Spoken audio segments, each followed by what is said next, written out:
પ્રેમ લગ્ન કરનાર યુવતીને તેના પતિ સાથે મોકલવાનો કર્યો કોર્ટે આદેશ।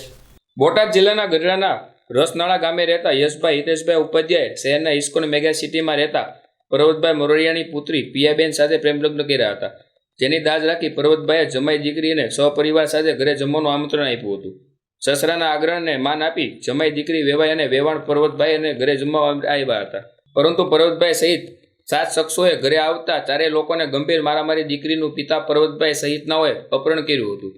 જે અંગે યશભાઈએ નીલમબાગ પોલીસ મથકમાં ફરિયાદ નોંધાવતા યુવતીના પિતા સહિત 7 સામે અપહરણનો ગુનો દાખલ કર્યો હતો, પરંતુ તે જ દિવસે રાત્રે યુવતીએ નીલમબાગ પોલીસ મથકે જઈ પિતાની સાથે રહેવાની ઈચ્છા વ્યક્ત કરી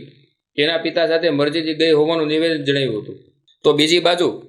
યશભાઈએ તેમની વકીલ મારફત યુવતીને કોર્ટમાં જજ સમક્ષ હાજર કરવા અંગેની અરજી દાખલ કરી હતી,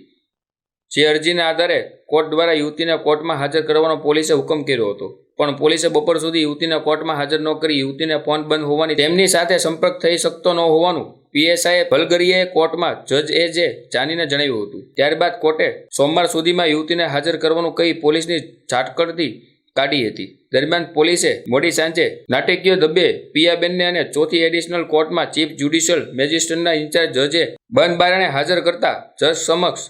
તેમના પિતા પર્વતભાઈ મોરડિયા વિરુદ્ધની કબૂલાત આપી પિયાબેને તેમના પતિ સાથે રહેવાની ઈચ્છા વ્યક્ત કરતા જજે બંનેને પોલીસે રક્ષણ સાથે તેના ઘરે મૂકી ગયા।